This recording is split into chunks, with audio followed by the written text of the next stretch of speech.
A very good evening to one and all. It gives me immense pleasure to welcome you all to this episode of Futuristic Education. These are a web series dedicated to education. An Edudevs initiative in association with Amrita Vishwa Vidyapeetham to enlighten and empower the education community in the latest trends in the futuristic education. A web series where edu leaders from a particular city are invited to voice their views on pertinent issues in the 21st century. Hello everyone, I'm Devyani Kapoor. I'm your host and moderator for the day. Let me take this opportunity to introduce you all to today's esteemed panel. We have an illustrious panel today comprising of Dr. Sriram Devananthan from Amrita Vishwa Vidyapeetham University, the principal of Amrita School of Engineering at Bangalore. Welcome, sir. Namaskar. Thank you. Let me welcome Ms. Richa Sharma, who is principal of Raghav Global School, Delhi. Welcome, ma'am. We also have... Good evening, everyone. We also have Dr. Anuradha Mehta, principal, Red Roses Public School, New Delhi. Welcome you all. Thank you so much. Thank you. Good evening.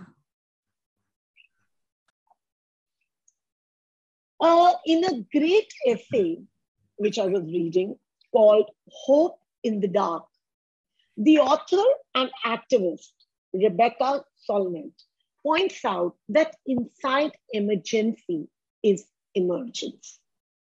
From an emergency, new things come forth. If we believe that there is a way past through these converging crises, that better, fairer, more fit for purpose education systems are possible, then the process of reimagining becomes a powerful, optimistic hope.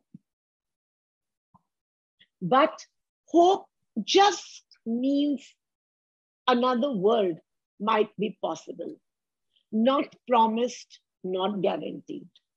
Hope calls for action. Action is impossible without hope. There are some remarkable experiments in education taking place at the moment. In many cases, these are both born out of necessity, as we just saw, and a desire to bring in change. We need to act to change the status quo because it wasn't working pre-pandemic. It can't work during the pandemic. And the learners around the world deserve something better post-pandemic. We saw that during pandemic, there was a big shift towards technology, which played a critical role and became the greatest enabler in today's time. Several key factors determine the effectiveness of online learning for students, such as access to a quiet study area, a connected device for schoolwork, and teachers with technical and pedagogical skills to integrate digital experiences. We saw that prior to pandemic, many education systems were stalled, and the pandemic exposed that there was a fundamental need to bring in change. And through this disruption, there has been that recognition that yes, education has to change. We need to reimagine, we need to reinvent the whole system. Both our national education policy, which is based on Sustainable Development Goal 4, they all talk about the 21st century skills and the new incarnate of the education system. The answers may be as varied as individual institutions. While there are many challenges we realize for this paradigm shift, however, we can reimagine how learning happens, create a system that empowers the learners regardless of the ability, the background, the economic groups. Introducing this session with a common question to each one of our panelists and setting this tone to today's discussion, let me ask each one of you that the daunting prospect of rethinking what education should be, what learning could be, and what learners might be is, compelling one. How do we present in these times, reimagine and create a system that addresses learning needs and in a futuristic manner? I would address this question first to Ms. Richa Sharma, then Dr. Anuradha Mehta, followed by Dr. Sriram Devanthan. I would expect an answer not more than 2 minutes. Thank you. Yes, Ms. Richa Sharma. Thank you, Devyani. I won't take more than 2 minutes. I'll stick to the time. It's very important for us to work on the word reimagine education. The word itself talks about imagine and imagination. So that means you need to imagine and identify issues and opportunities around to improve the learner and learning needs. That's very, very essential. And when you talk about the education being very, very futuristic, it really involves, I think the 4 C's that we talk about is critical thinking, communication, and collaboration and creativity. So when you're reimagining education, I think the focus should be on these 4 C's. And this particular futuristic education must encourage classroom engagement and learning to students to use more advanced approaches to teaching and learning, where we talk about the skills that facilitates intellectual, social, and emotional, development. Gone are the days where we were only focusing on knowledge. It's time to reimagine education where we talk about skills, attitudes, and values as well. So when you were talking about the change happening, I think the disruptive change because of the pandemic coming up, we've suddenly shifted from a traditional classroom back to the hybrid model. So that's the way where we've seen that there's a blend of 2 different models. That is where the future of education is going forward to. So these, the skills that I've talked about, the learning approaches to teaching and learning that I talk about is definitely going to deal with the diverse learning needs, where you can collaborate with your colleagues, you can have you need to have a culture of consistency in your processes, where the focus is more on the child-centered mindset rather than the teacher-centered, setting up a time not only for the study skills, but also a support learning system, which is very much prevalent in the hybrid model. And also, you see, when I was talking about collaboration, we were talking about collaboration of taking help of an expert, a professional when it is required. So for me, I think this is what reimagining the futuristic education is all about.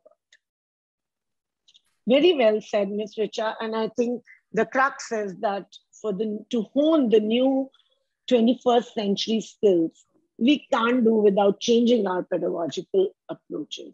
Moving on to Dr. Anuradha Mehta. Yes, ma'am. Good evening, Ms. Devyani, and my worthy panelists and dear audiences. I think Richa ma'am is absolutely right when we talk about the skills. So today we all know that students are not re-entering the same classrooms they left 2 years back.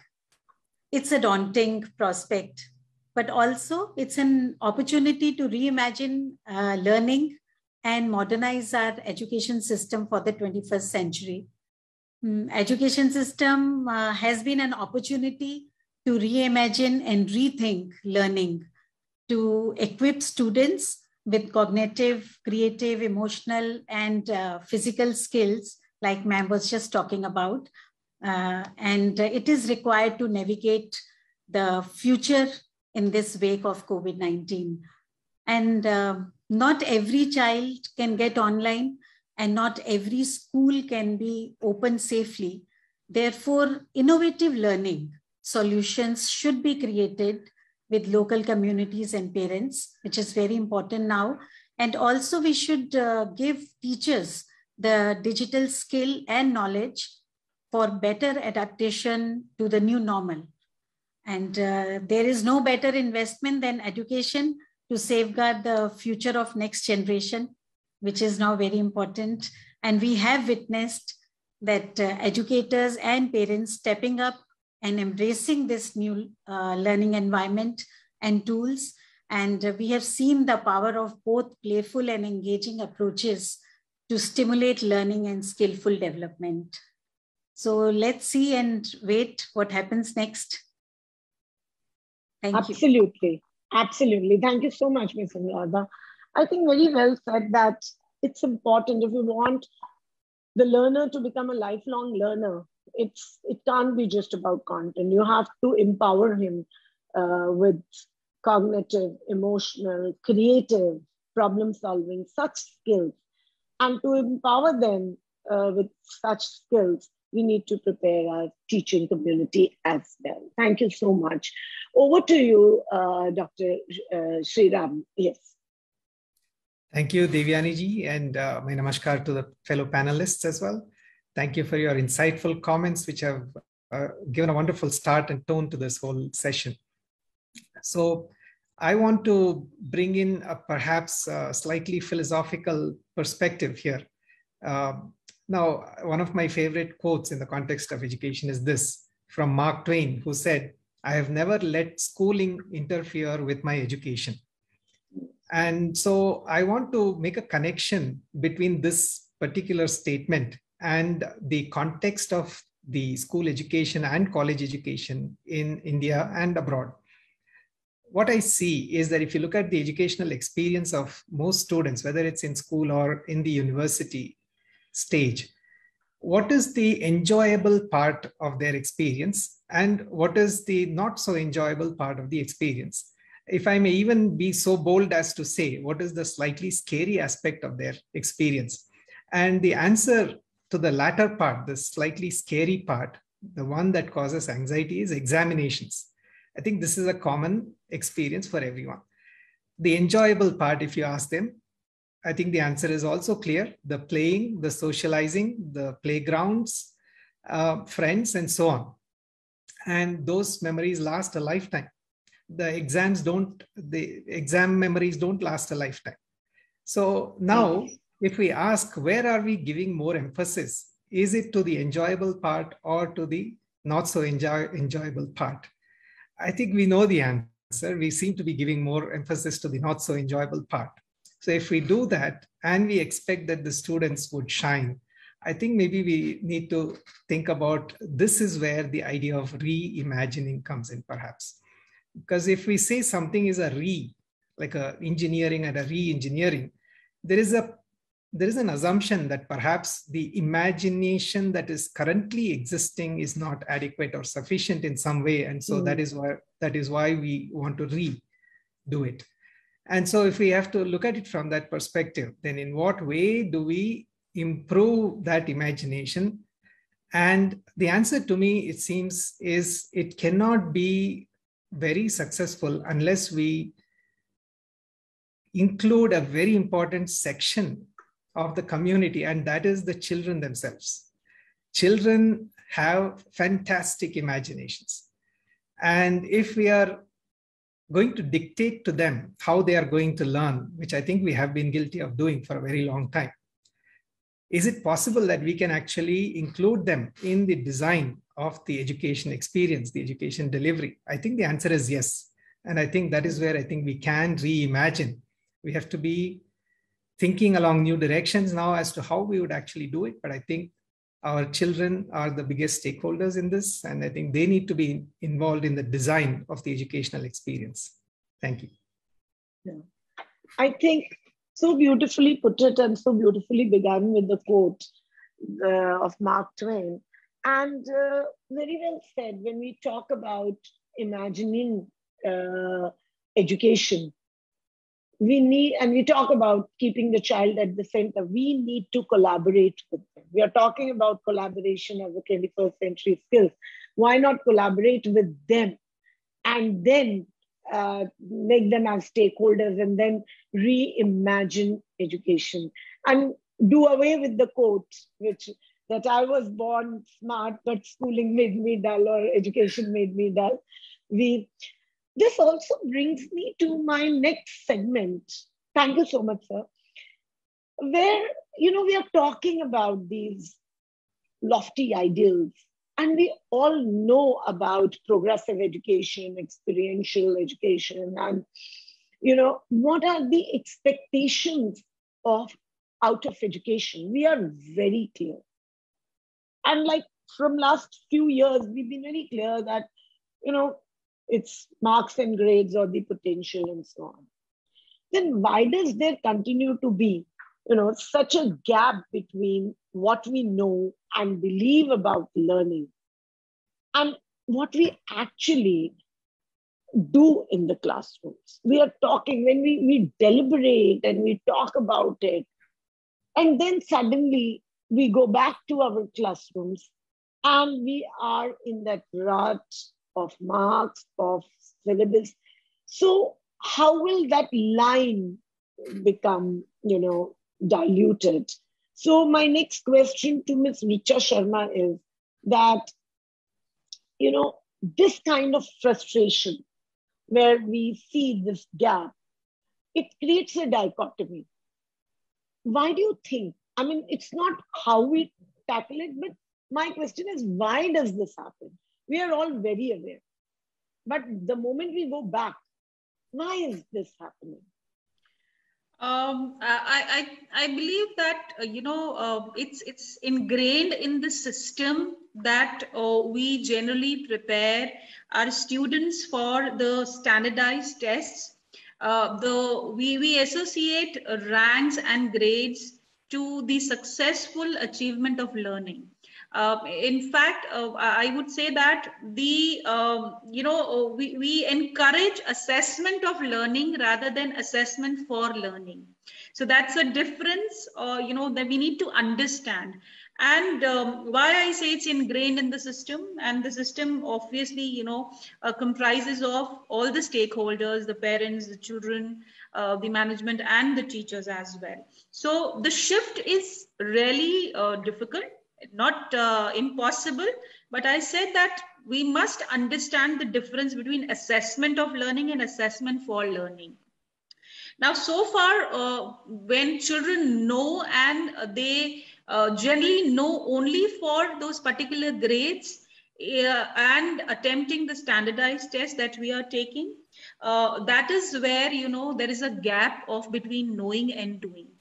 So when you focus on assessment for learning, it has wide variety of assessment, different forms of assessment, that is throughout the teaching and learning process. And it also, adjusts to your teaching learning strategy. So far, the needs of an individual learner is also concerned. So priority here is given more on reflection and feedback rather than grades or marks. So I would say that it is the reluctance from the system side that we focus more on the standardized test there rather than focusing more on assessment for learning, because we've read about a very smart system which is called self-improvement directed system. Now, this self-improvement directed system in our classroom pedagogy is very interesting, which works in the form of a cycle. The first important thing is your plan. How you plan your teaching, your lesson, and your pedagogy. And once the implementation is there, the assessment is done to check your learning outcomes, you get a feedback, and then again you go back for the planning. Now, this feedback is not the feedback based on the marks or grades. The feedback is based on the individual performance of a particular topic or the content that you have seen. So from knowing to doing, how you are assessing, you're using actually different forms of assessments. I think that's where the key role is, to shift, to fill the learning gap of knowing and doing. I think very beautifully said, Ms. Richa Sharma, and actually bang on you said that, and I really liked and I highlighted it. Because of our system of standardized testing. And second, it's the difference we need to understand between assessment of learning and assessment for learning. So no matter how much differential teaching learning we try out in our class, but when it comes to assessment, we all bring in one size fitting, trying to fit all. And it's in that, process that somewhere the child loses the interest in learning, and, schooling or education becomes unpopular for so many students. Moving on to my next question. Thank you so much, Ms. Visham. Moving on to my next question. Psychologist, I'm here looking at his research. Psychologist David L. Gleason, research has shown that despite our very best efforts, again, it's a continuation, and believes that inclination of formal education is to overrun students and not to empower. The pressure is to perform. Against our best intentions, but driven by our own fears, we create overschedules, overwork, sometimes overwhelm these students. How do we transform such judgment by narrowly defined measures of, success? We'll have to redefine actually our definition and connotation of success. So what is your take on that?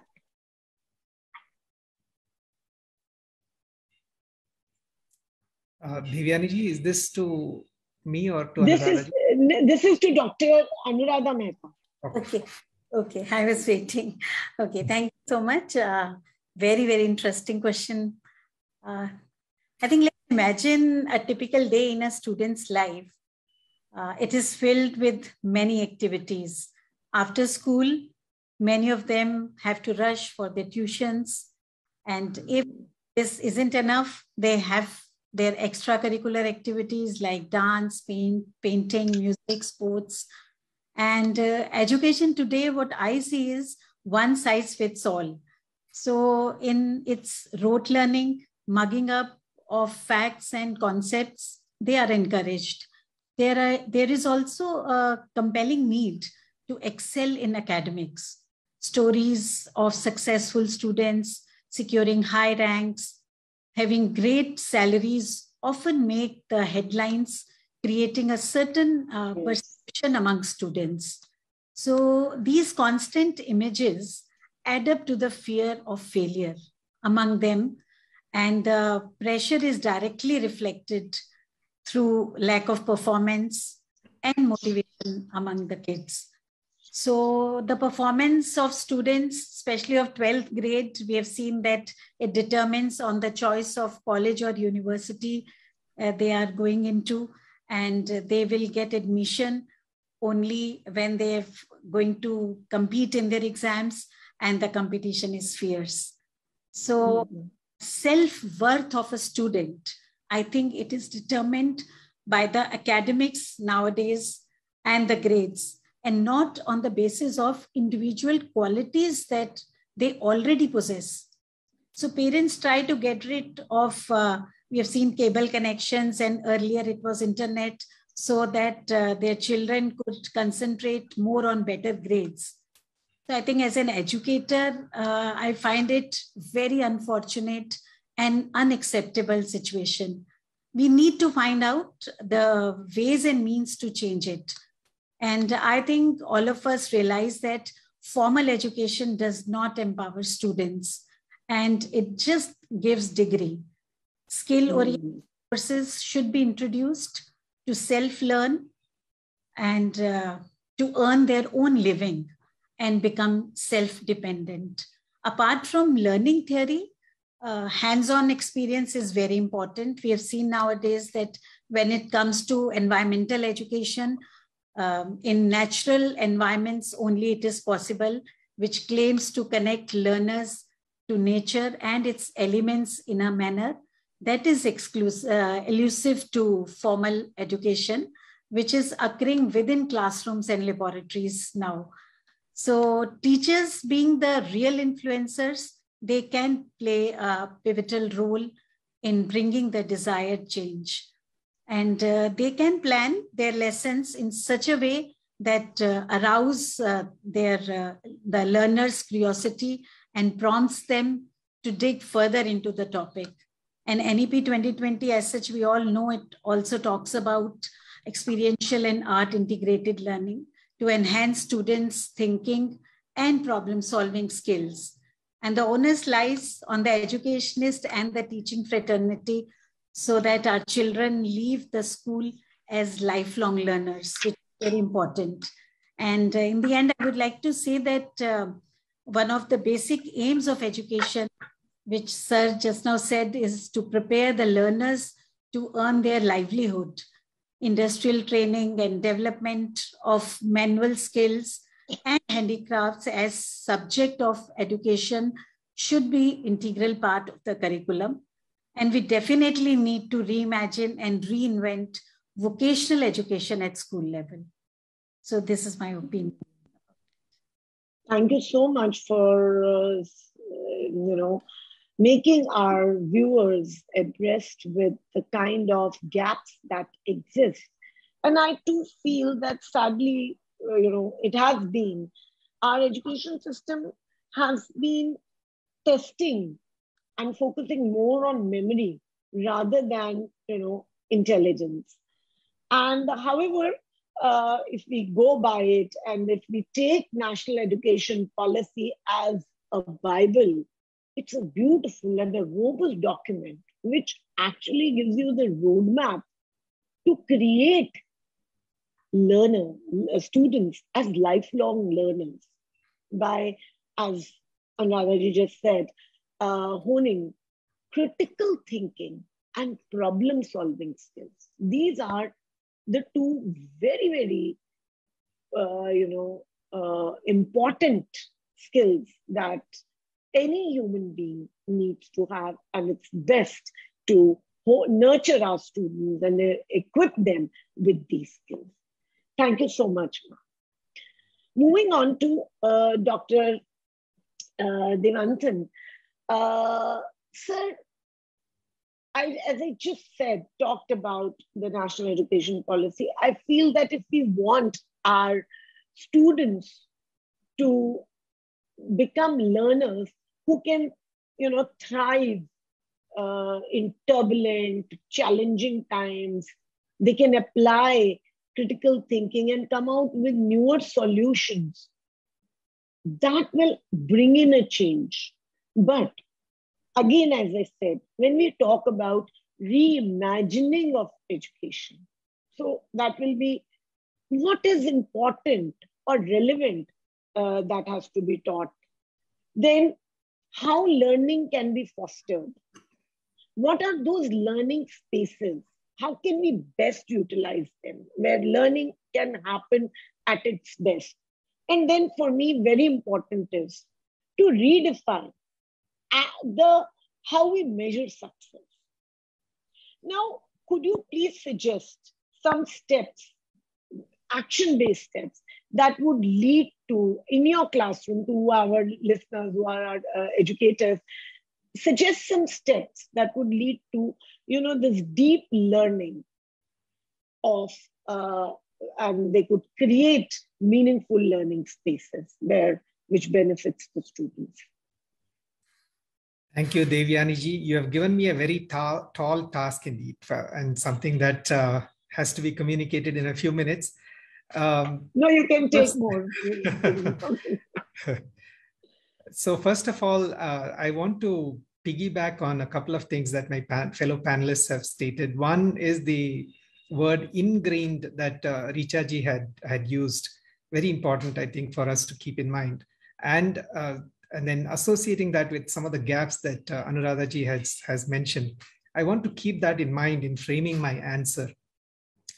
I will start by going back to our kindergarten and looking at our first steps in formal education, where we are shown a book and the teacher reads out A for apple and B for bat. And what we are doing there, if I may use the phrase meaning association or a concept association, the child is shown a picture and then given an auditory or a visual symbol, and the child is asked to associate the symbol with some object. And that's how the association gets cemented in the brain, the neurons are formed and so on. Now that is okay, but is that how we want to have learning defined for our entire life? The answer is no, very obviously. So now we have to think about, does our formal education support concept association only, or does it foster meaning construction? Now, meaning construction is very different from concept association. And so in what way are the current pedagogical methods supporting meaning construction? And I would make so bold as to say that we have a long way to go, because I've seen documentaries on Animal Planet or Discovery where chimpanzees can also do this, A for apple and B for bat. So I think we have to do, we have maybe done in a more sophisticated way. We have learned perhaps to do entire sentences to be associated with certain meanings. But that is different from meaning construction. Now, if we have to implement this, like you said, now what is it that we can do in the education institutions in terms of action? One suggestion I have, going back to what Richa ji said about something being ingrained, I think we should lose the rigidity. This rigidity, I think, has caught hold of us and we have let it get hold of us. And I think we should take steps to the maximum extent possible within the regulatory frameworks. I think there are enough flexible spaces. We should make use of that. We should become bold and courageous. And how do we act? How do we operationalize it? One thing I would like to say, I'm just creating an informal 3 C's here, that in terms of delivering education in an effective manner, I would say you need content, communication, and climate, if I may say it like that. Mm-hmm. Now, content is fine. I think we have enough and more. Communication, I think we have a long way to go in terms of both from the student side and from the teacher's side. Climate is reflective of, does the climate, the environment in which the education delivery happens, is it really encouraging the student to be there? If the student were given a choice of being there versus going out to the mall or to the playground or something, are they going to pick that class every single time? If not, why not? Why is it that they are averse to it? Why are they resisting it? Why is it that it's not enjoyable, that it's not attractive to them? And we have to think about how is that climate going to be changed and how do we make it fun? So this idea of separating the enjoyment from the formality of learning, I think that's not very, very desirable. Somehow it has happened, but now I think the education process has to become enjoyable. So if that's the case, then I'm just thinking in this actionable part, let us not just be sage, this model of sage on a stage for the teacher, I think must go.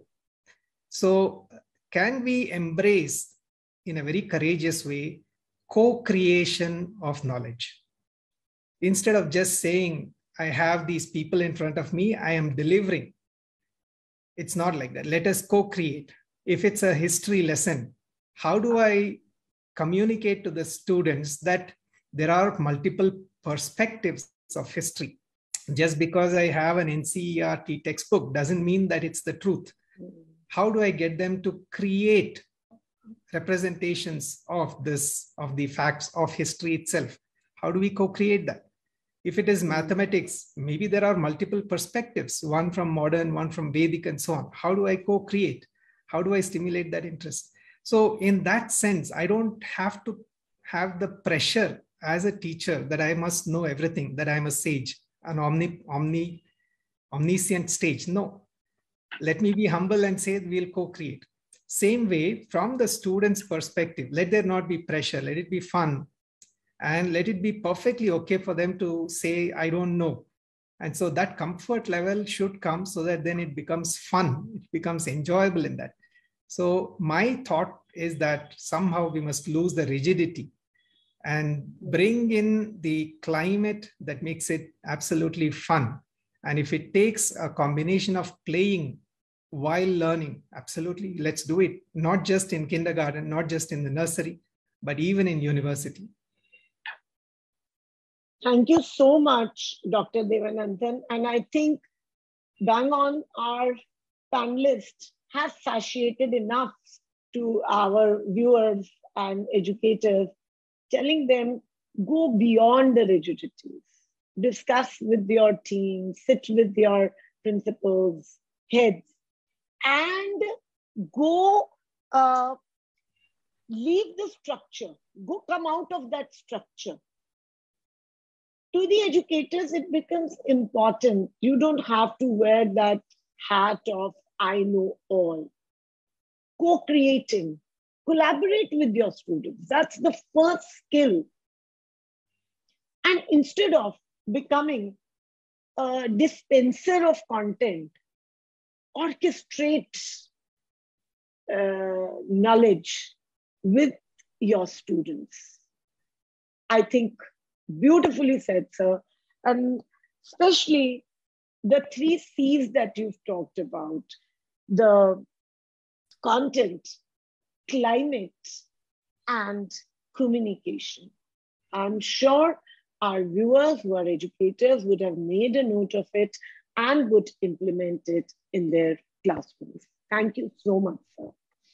Thank you. Moving on to, if I quote a report by UNICEF, we urgently need to reimagine education. And this is a report which was much before pandemic. Anybody could imagine pandemic coming in.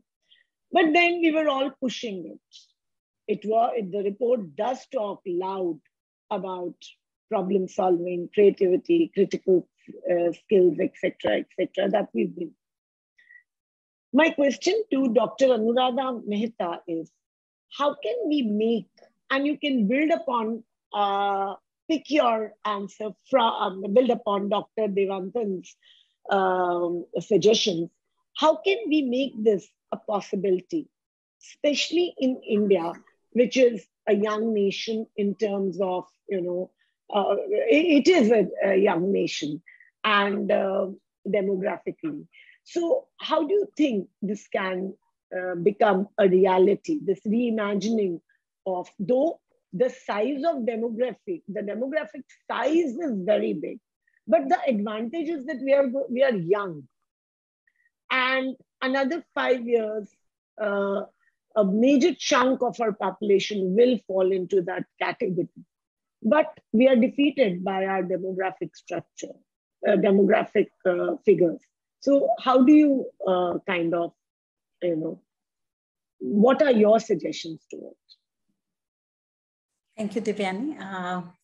See, the era of this 21st century is often regarded as the era of technology, as it plays a very important role in our lives. So it is seen that as a basis of growth also of an economy. And regarding the new normal post-pandemic, digitization of education, we have seen that it has become one of the topmost priorities of government. And taking you many e-learning portals have appeared and are performing well as an increasing number of learners enroll themselves for these online courses. And the key priorities for higher education institutions are to make the students industry ready by assessing their competencies and aligning them to what is needed by the industry. So this can be achieved by bringing research and innovation into the core of education and make it affordable for everyone across the nation. Because it is therefore time to bid farewell to what all we had been doing earlier, that is rote learning and all. It should be over now. And it is therefore important that traditional and monotonous learning should go away, and which stress on memorization rather than proper understanding of the subject. And we have seen that there have been challenges to use education technology in India. Despite early implementation of technologies in education system, India still faces teething problems of the new technologies, like there is insufficient or limited access to computer hardware and software in the education institutes, and lack of adequate technology, this technical support, and lack of knowledge about ways to integrate technology to enhance the curriculum and all. So we urgently need to reimagine education. A modern education should build basic skills, that is reading, writing, and arithmetic, which is also given in NEP, as well as skills in problem solving, creativity, critical thinking, which you just said, that young people need to work to start a business and to engage the productivity. The availability and potential of technology means that digital learning should be part of basic services for every child and young people.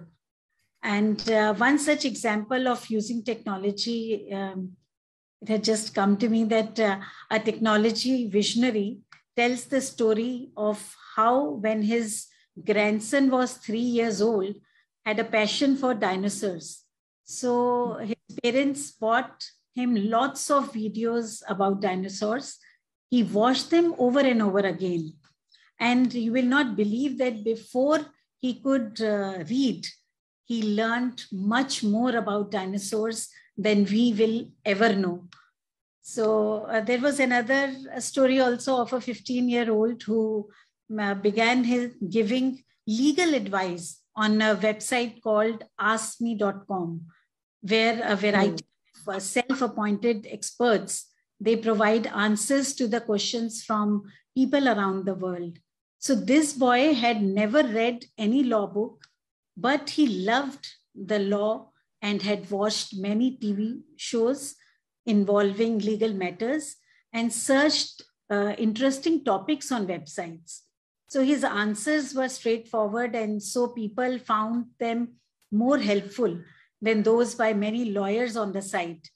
So eventually he rose to be one of the top-rated experts of legal advisor in the section of the sites, this website.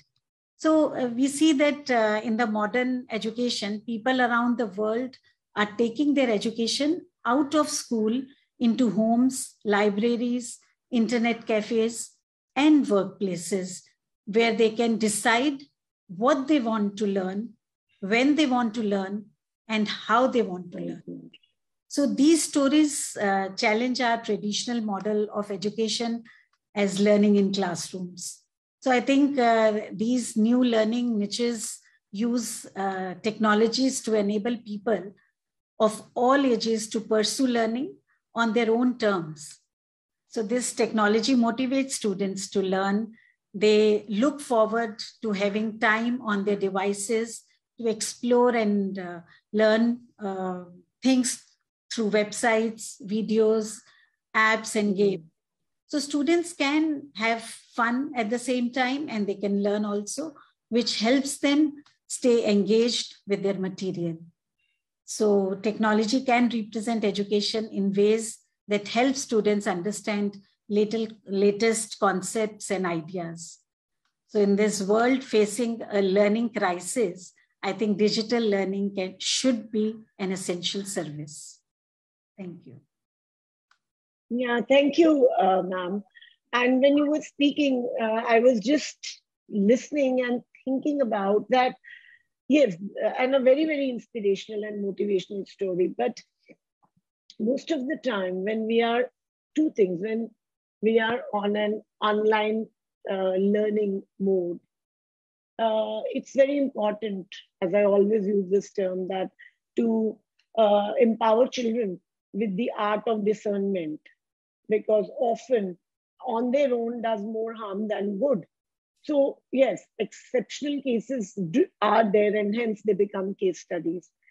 So this aspect, and Dr. Devananthan, I want to ask you that, as ma'am was talking about modern education, and we spoke about young India, and I said that the demographic, the bandwidth will be very big of young India. But when we look at rural areas and areas with low tech environments, I'm sure here also there'll be many educators, because our show is so popular that people from far and wide come, and educators come to listen to the best practices that can be used.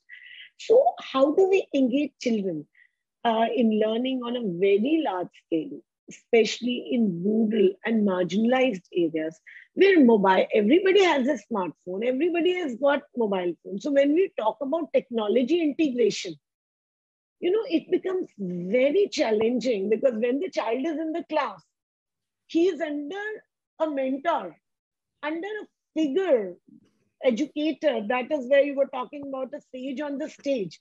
So is there. But here, there are so many teachers there, and it's not about attending a class, Zoom class or Google Meet class. It is about understanding. So yes, India has become digitized, mobile phones and technology is there in everybody's hands.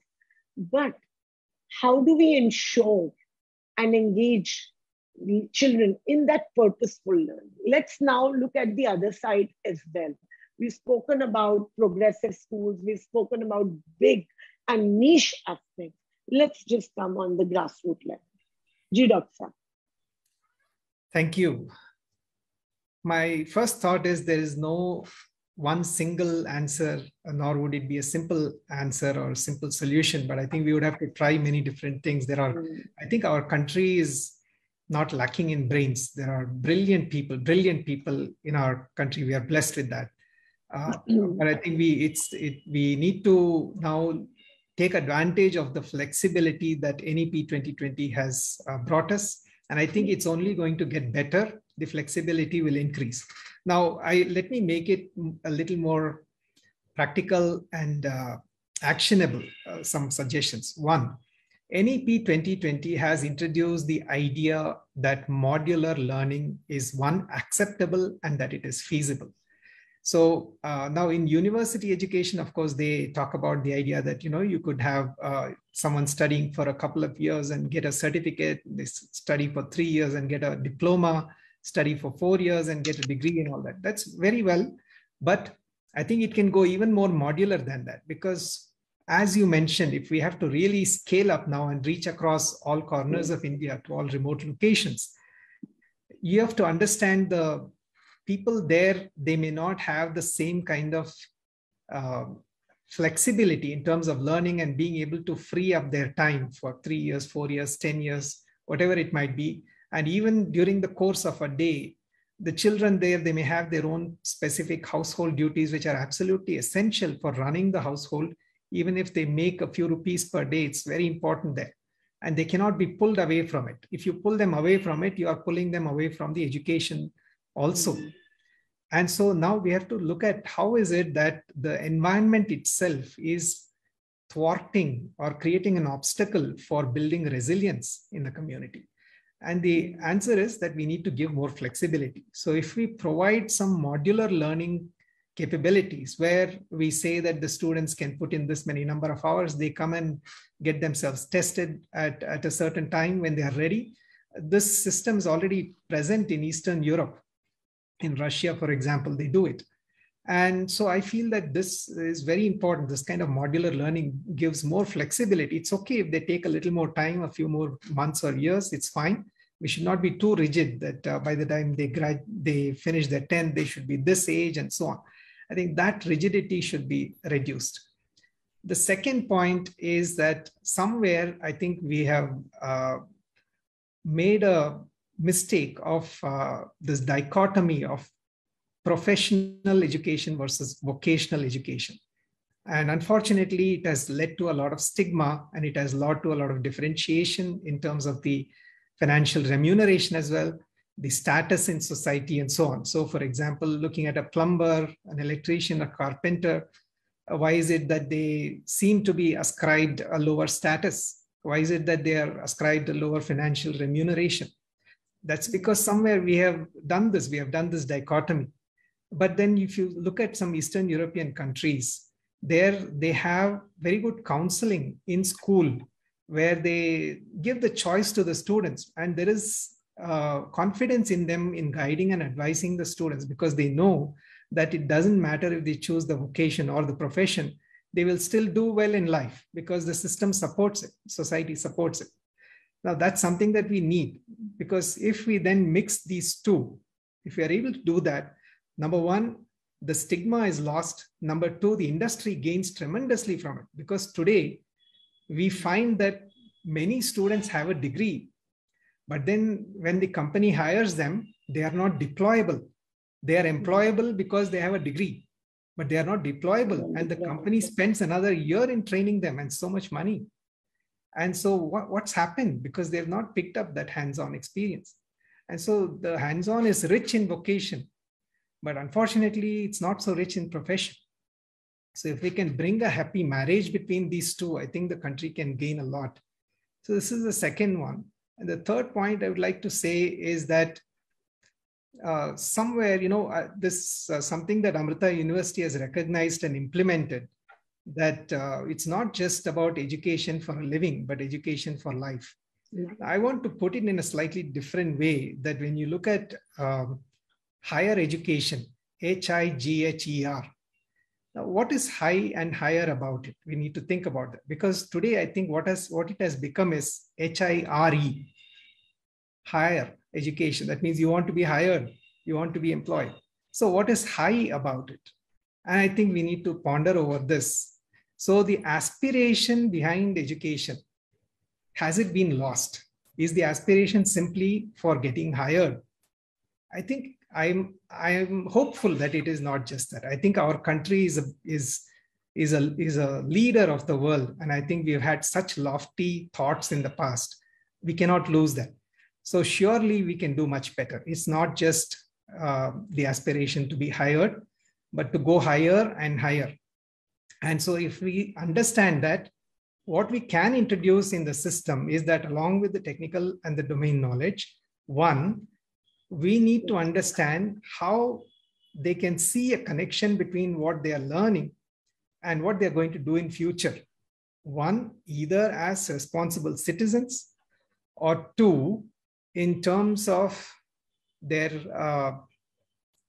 giving back to society. That means in their jobs or in their social life, in their communal life, how is it they are going to be responsible in contributing in a significant way? So they contribute economically, they also contribute socially and spiritually. So if we can do that, then it's really higher education.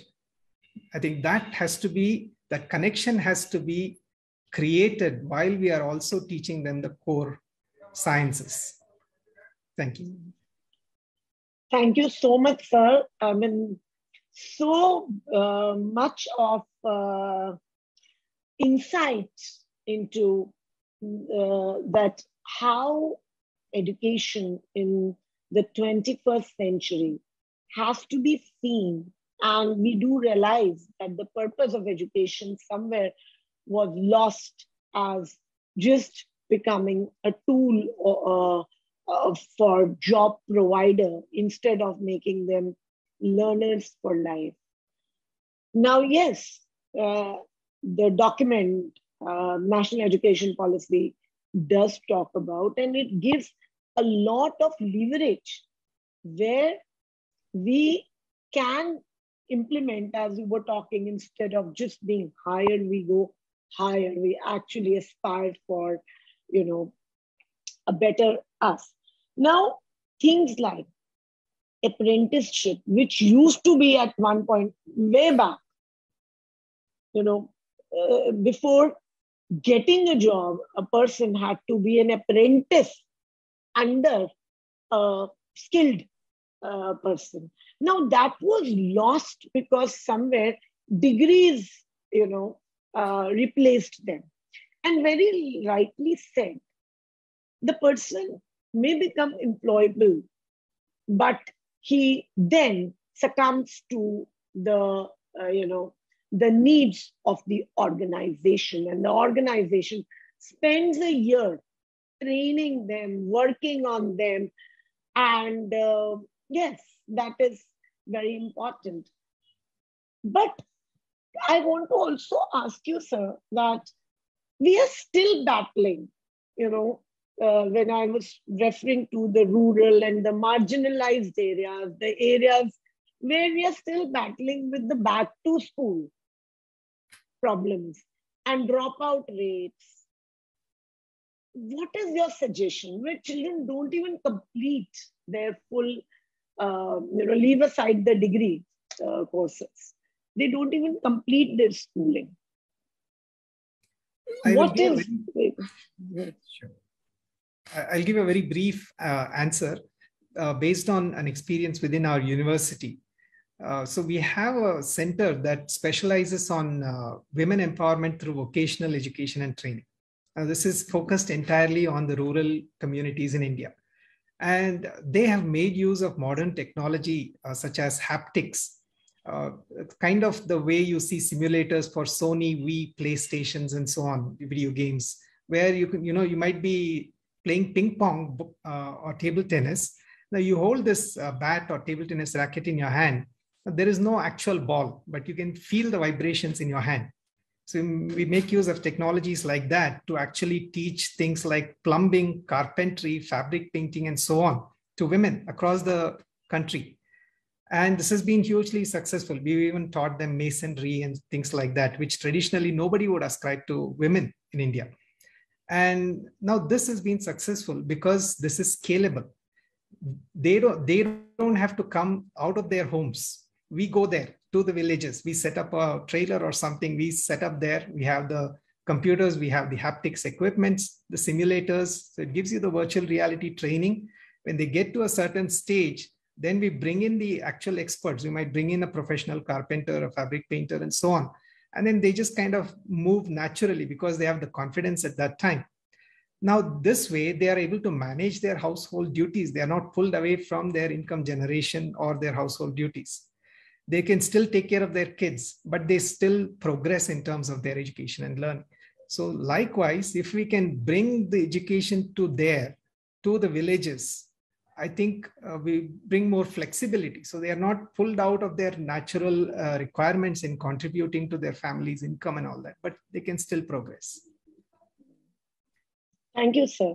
Coming to an end, now we come with the question and answer round, where our viewers can directly ask any of their queries or questions or doubts to the panelists.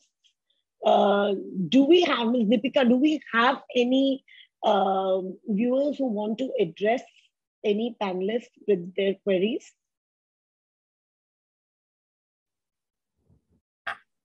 Dear participants, if you have any questions, kindly raise your hand so that we could allow you to directly ask the questions, and make sure to introduce yourself while asking the question and to whom the question is addressed.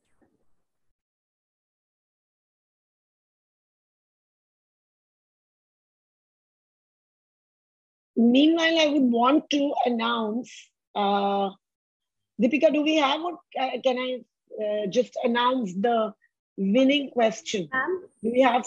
Yeah. we have Miss Meenu Kaur. She wants to ask a question. Ma'am, please. Please do. Please do. Good evening, everyone. Like my question is to almost all the panelists. I mean, because I've been listening in the last of the meeting also, I heard this giving freedom and practicing freedom at both the level, whether it's at the level of an educator or it's at the level of a student who is grasping. But my question is, are we really giving that space? Because I'm myself a teacher and I'm working as a coordinator as well. So many a times, ma'am, I find restrictions, and those restrictions, maybe I completely agree with this, that those restrictions are a part and parcel, because we cannot give the free space to students as we want.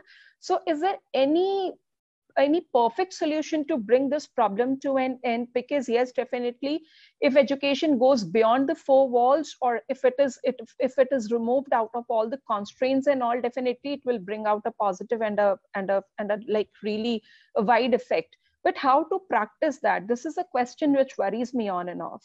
Thank you so much, Ms. Meenu. Since everyone cannot answer it, I will pass this question to Ms. Richa. Ms. Richa.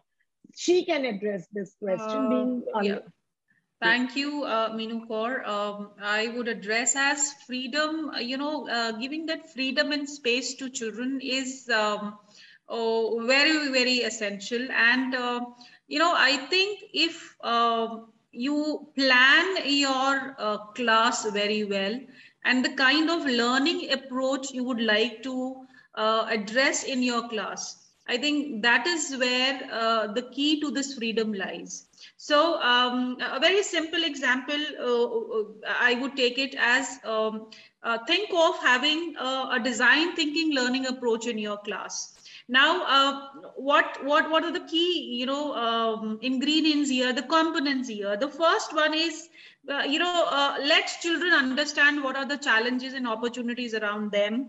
Let them explore the core problem areas, how they could ideate. Now, when you are working on this learning approach, you will find that lots and lots of opportunities and freedom and space is given to children to explore, to ideate and to create. I can understand that, yes, there are constraints of time that has been given to you by the school, because we work on a limited planner, or maybe a timetable or a class. But of course, if your planning and execution of your lesson is very well organized, so when children are ideating, they are creating and they are testing the solution to that problem, you will find that children really come up with lots and lots of ideas which are beyond our possibility. Sometimes they come up with impossible things, but that's where the key is, the key to innovation lies.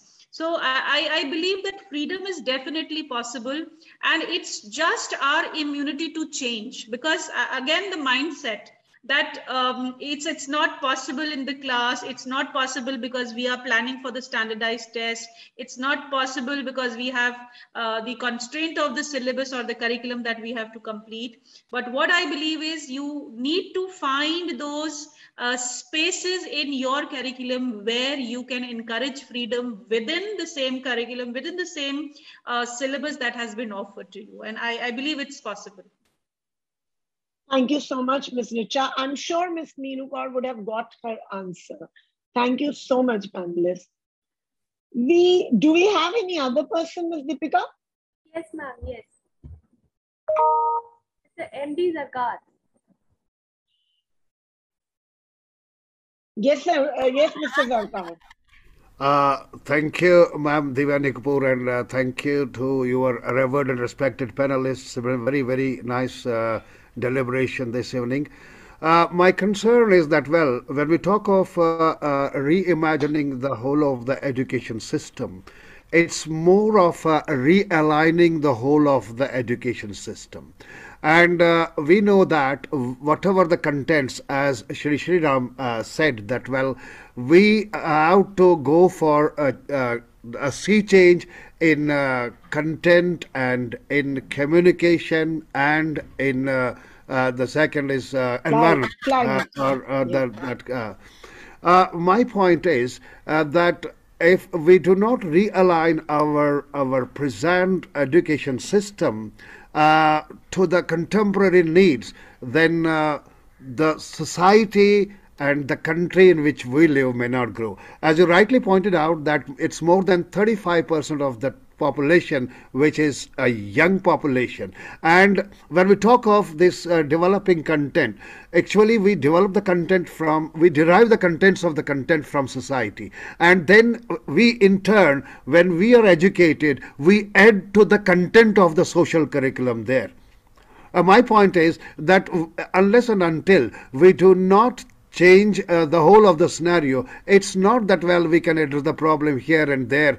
So we have to go a whole hog in working for a sea change. What is your question? My question is it not possible that, well, we reach we go to the personalized learning of the students there? When I am a teacher, I go to the class, sir, and sir, we have very limited time. Sorry. Panelists, yeah.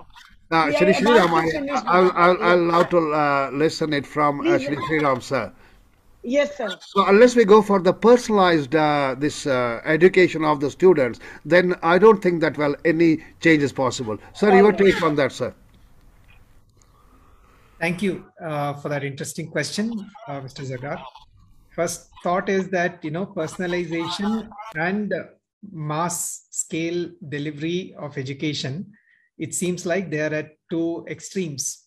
And what has happened is, at one point of time, the student-teacher ratio was very small. Now it has become very large. And so the education pedagogy has been forced to devise ways to address that, to somehow still continue the process despite this shortage. Your point is very important, that we need to have that personalization and the customization. And so my answer is, it cannot be completely achieved with the current model of just lecturing in class. Teaching is not lecturing. Teaching is way beyond that. And especially in the school stages, teaching is well outside the classroom. It happens a lot outside the classroom. Some of the most cherished teachers that we have, we cherish them and remember them and love them, not just because of the technical content that they delivered, but because of their personalities, because of how they related to us, how we related to them.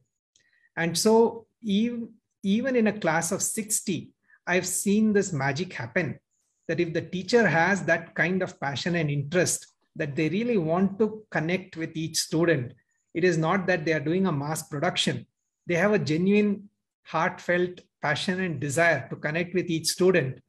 And after the connection happens, then they deliver the content. Then you find that customization and personalization does take place. It is still not 100%, but it happens, but it depends on that teacher. If they have that passion, it can happen. Thank you. Thank you so much, sir.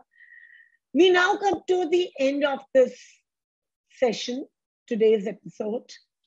We had introduced a new element in our web series, and that was that the educators who register through our registration form, there is a column where they can turn in a question of their choice. And our team of experts reviews all the questions and comes out with a winning question. And that question would be awarded a certificate of merit and a surprise gift from Amrita Vishwa Vidyapeetham. Incidentally, today's winning question is by Seetla Lakshmi Vishwanath, who also by default happens to be an educator from Amrita International Vidyalayam. And I'm very happy that the nascent award that we had introduced is going to her. Now, her question will be addressed to all the panelists. The winning quest, congratulations, Ms. Sheetla Lakshmi Vishwanath. Your question was, how do we build integrity and creativity into the curriculum when we reimagine education for students as well as teachers? We have been deliberating a lot on this, but to bring this to a closure, may I please request Ms. Richa to address this question, and then Dr. Devanathan, you would probably close with it. Yes, Ms. Richa. I believe creativity is one of the 21st century skills that we need to develop in our students. And as I mentioned, that the learning approach of design thinking, when you talk about and bring this learning approach into your system, it enhances definitely the creativity, because you're encouraging children to think out of the box. You're encouraging children to explore the challenges that they are facing in day-to-day life. You're encouraging children to explore and ideate that how such problems, could be solved. And creativity lies in getting the solutions to the problem. So when children are ideating, they are introspecting, they are creating solutions to the problem, and they're testing it in times, right? The project work they've been doing. I think that's what is the key to enhancing the creativity. Another important aspect of developing integrity and creativity is building your curriculum. And I would say that, in my school, we have integrated our curriculum with the UN Sustainable Goals. Now, those UN Sustainable Goals talks about the issues across the world that we all been facing. So globally, as a global citizen, how creative I can be to make my life and life for tomorrow, the citizens of future, comfortable to live in, to talk about the environment, to talk about the issues of health and education, find creative solutions to all this. So I believe that design thinking learning approach is something very close to my heart. And I believe this is something that helps to develop integrity and, inculcate creativity in students as well. That's my take on this. Thank you so much. And what do you have to say, Dr. Thank you. What a lovely question, because this shows that Dr. Sita Lakshmi is not taking anything for granted. She's curious, and that is one of the loveliest traits a human being can have. She's not saying that I've learned what there is to know. I'm curious. I think that's a lovely trait. Now, I think the answer lies partly in the spirit of this question, that this curiosity should not be killed. And what I see when we look at how children or when children are creative, when is it that they are creative and when is it that they are not creative? The answer seems to be that when the learning process is forced upon them, they lose their creativity and they lose their curiosity, because then the end or the goal that we force upon them becomes all consuming. They are only focused on that goal. They are not focused so much on the process, and the process is actually something that requires curiosity. And in my own case, I can see how at some point of time the curiosity was stifled, and thankfully I've revived it, but I know that it was stifled at certain points of time because of the rigidity. So now, how do we promote this kind of curiosity expansion? So in children. So my thought is that a teacher should understand that they cannot simply give a problem and say, let us arrive at a solution. They cannot simply ask a question and say, give me an answer, because both those approaches are rigid, in my opinion. I would rather say to the student, can you come up with a problem that you would like to find a solution for? Can you ask questions for which you yourself can come up with the answers for?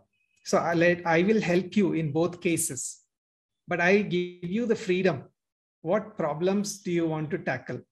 what would you like to do for your grandma? What would you like to make your mom's life easier? What would you like to do? And you ask that question, let them pick, and then we will help them in coming up with the answer. And I think that kind of environment and climate, like I said, I think it's something that we can bring in slowly. Thank you. Thank you so much, Dr. And I would want to add here that a question actually, is education all about a right and a wrong answer? Is it about marks and grades? Or is it about nurturing a perspective in the child? We come to an end with this. I would just say that the concept of reimagining education is not new. Well before the pandemic, many educators expressed interest and their desire to consciously, evolve the existing system. There were so many talks and so many institutions moved on to the path of experiential learning, what we called the progressive education model. There was a clear difference between some schools, but now with the new education policy, the expectations are set clear to make the students lifelong learners. And hence, we spoke about reimagining of education. Every child has that right to great education. Across the globe, we see there is growing recognition that education systems have opportunity to build on the successes of traditional, remote, and hybrid learning and create some very robust hybrid learning education modules and systems.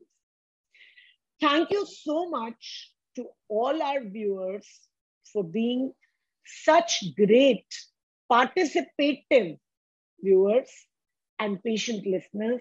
And thank you so much, our panelists. But before we conclude this session, let us look at a short video. Thank you so much. Thank you, Devyani. Thank you so much. Thank you so much. Thank you.